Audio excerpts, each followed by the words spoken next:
Taruna ingkang minggah pendhapi Ngastina menika manggota Kanoman jeneng ingsun durung pirsa marang jeneng sira. Sira kuwi sejatine sapa? Endi pinangkamu lan darbe karep apa sira swaning pendhapa Ngastina kene? Awit-awit pasang kalimantan bedhog sinuwun Prabu Puntadewa.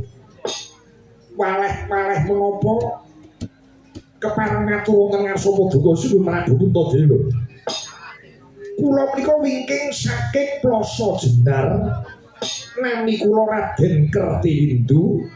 Kula menika putranipun Sarga Kanjeng Rama Patih Harya Sengkuni kang Kinulya.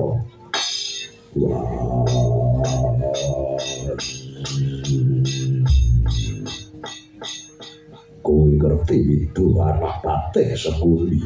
Injih Raden. Sowanmu apa ora nrimake patine wong tuamu? Yen pancen kowe ngerti itu ora nrimake patine Sengkuni Sukurupa.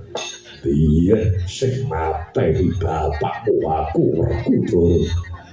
Yen pancen ora trima ayo gelem mungsu aku didodo ya dodo. Ora dalah. Panjenengan menika kok ingkang kekasih Raden Werkudara? Iya, aku Werkudara sing mateni bapakmu biyen. Emang ngoten Raden? Babar pisan anggen kula sowan wonten pendhapi Ngastina menika kula mboten badhe bebela dumateng Kanjeng Rama Patih Harya Sengkuni menika mboten. Napa maneh kok madosi Raden Werkudara badhe maos dhateng panjenengan menika babar pisan mboten. Lan wajibipun perang menika hukumipun sampun mesti ana sing menang, ana sing kalah, ana sing urip, ana sing mati menika sampun limrah. Menapa malih tumindakipun tiyang sepuh kula Kanjeng Rama Patih Harya Sengkuni menika sampun kondhang lamun to pakartinipun tiyang sepuh kula menika kathah ingkang damel cuwa, kathah ingkang damel gelo. Jarine wong tuwa kula menika wong sing julik, wong sing sugih akal, sok seneng ngapusi, sok seneng goro. Syukur yen kowe ngakoni tumindake wong tuaku kaya mangkono. Inggih. Tiyang gesang menika Raden. Tumindakipun yen ala yen tumindake ora becik menika pantesipun nggih kedadipun pejahi kados dene wong tuwa kula menika. Kula menika saged bedake ndi sing bener ndi sing luput, ndi sing kleru ndi sing bener. Kula menika mboten ampiak awur-awur, mboten ateges. Kula menika lajeng ora mbelani wong tuwa menika mboten. Nek sampun sak limrahipun tiyang kados Kanjeng Rama Patih Sengkuni sing wis gawe sengsarane wong pirang-pirang niku kedah pejah sing ngastanipun Raden Werkudara menika kula saged lenggono. Kula saged nampi. Yen ngono kuwi saka apa patine bapakmu? Nggih saged. Banjur sira Kertiwindu adoh saka Plasa Jenar Swanana Ngastina ana wigati apa? Nyuwun pangapunten sinuwun. Saderengipun kula matur kata-kata kula ngaturaken suwuni mabekti mugi kunjuk sandhap padha-padha Kanjeng Sinuwun Prabu Puntadewa. Ya wis tak tampa tiba padha-padha Kertiwindu. Swanten wonten pendhapi Ngastina menika kula namung badhe nyuwun pirsa. Kula menika mireng kabar kang sumebar panarta ingkang sampun warata. Ombyaking para kawula kacarita negari Ngastina menika badhe wonten wisudan Ratu Anyar. Menapa leres Raden Parikesit putra Raden Abimanyu Sargi menika badhe kawisuda jumeneng nata wonten negari Ngastina menika. Ya jagat dewa Bathara Pangestu jagat Kertiwindu pancen bener. Ora luput sing dadi aturmu Kertiwindu dalah. Syukur badhe semene mekaten kula nderek mangayu bagya. Namung saderengipun Parikesit menika kawisuda jumeneng nata wonten negari Ngastina. Lho inggih. Kula badhe matur wonten ngarsa paduka Prabu Puntadewa. Kula suwun paduka menika kula aturi mesakaken dhumateng para putra wayah turunipun para Kurawa. Sing kok karepe mesake marang kedah turune Kurawa kuwi kepiye? Inggih. Perang Bratayuda Jabinangun ingkang menang ingkang unggul yuda sinten? Para Pandhawa. para Kurawa sedaya sami kasor ing yuda. Sedaya sami pejah klebet tiyang sepuh kula Kanjeng Ramapati Haryo Sengkuni. Nun pangapunten. Menapa Paduka Sri Prabu Puntadewa menika boten mesakaken dhateng putra lan wayahipun para Kurawa.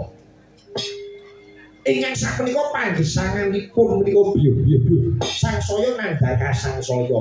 Kondhangipun Prabu Puntadewa menika nalindra sing gedhe putih pralambang wong sing suci. Demen tetulung mring sapa wae kang butuhke. Yen mangkuten sinuwun.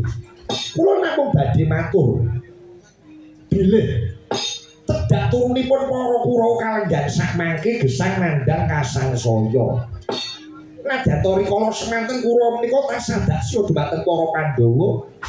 Kula nyuwun agunging samudra pangangsami.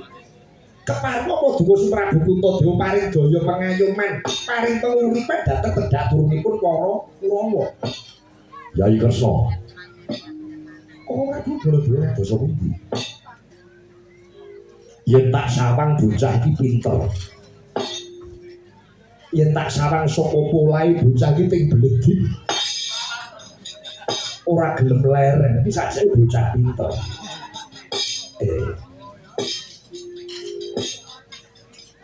Bapake anteng, kita kok turun boke. Sing jenenge Kertiwindu iki pinter ngerake tembung. Pokok Prabu Mandura ku aturi kendel. Kersanipun Kertiwindu menika matur wonten ngarsanipun Kyai Puntadewa. Iya, tak rungokke coba kaya ngapa sing dikarepe Kertiwindu piye. Mila suwun. Anggen kula sowan wonten pendhapi ngastina menika nyumbanggaken malahi Raden Paringsit badhe kawisuda Jumeneng Ratu monggo. Namung saderengipun Paduka Sri paring papan kangge panggesanganipun para putra wayah Kurawa kanthi menika saged nyambung paseduluran antara Kurawa lan Pandhawa lumpuke balungan pisah. Banjur jeneng ingsun kudu piye Kertiwindu ngaten. Yen pangapunten, menawi kula piyambak nika boten betahke rasa mesake saking Pandhawa boten. Kula menika sampun boten butuhke bondo donya menika boten. Kula saged miyang wonten Plasa Jenar. Lah kula menika nanti warisanipun Kanjeng Rama Sengkuni pun kathah. Kepara turah-turah warisanipun Kanjeng Rama Sengkuni menika. Kadang to menika bondo donya len mangan bondo negara. Ning sing korupsi lak wong tuwa kula boten. Kula niku urip kula teng Plasa Jenar niku sampun mubra-mubru labur madu ibarate kula mboten betahaken. Kula niku namung mesakaken dhateng dulur-dulur kula tedak turunipun para Kurawa sanesipun. Ning sapunika para Pandhawa menika sampun boyong wonten negari Ngastina. Tetira negari Ngamarta niku lak suwung. Lak suwung. Eman-eman yen kraton kok suwung mbok nggih. Negari Ngamarta menika Paduka ulungaken dhateng tedak turunipun para Kurawa ingkang tasih gesang. Ngoten. Sepundi menika jenenge lumpuke balungan pisah, ngraketke rasa kekadangan, ngraketke rasa kerukunan antara tedak turun Kurawa lan tedak turun Pandhawa. Lakon wong tuane sing biyen-biyen iki aja dibaleni meneh. Pripun? Lak sae to akal kula nika. Wah, Kertiwindu. Raden Werkudara kados pundi? Sumurupa. Biyen negara Ngamarta sing dadak alas kuwi aku. Yen dina iki Ngamarta bakal dijaluk tedak turune Kurawa, aku ora keparengake, aku ora sarujuk, aku ora lega, ora lilo. Menemakaken nggih sampun wong jenenge kula niku njaluk. Menawi Raden Werkudara boten keparengaken nggih boten napa-napa, boten napa-napa. Upami lho Raden, mung separone negara Ngamarta timbang suwung. Monggo kraton yen ora sing nggoni menika ora wurunga bakal rusak. Ora kopen ra wurunga karaton Ngamarta dipangan rakyat iso ambruk menika mengke pendhapane. Paron. Separo jembari negara Ngamarta kula suwun kagem panguripane tedak turunipun para Kurawa kados pundi? Yai Kresna. Prabu Mandura kados pundi?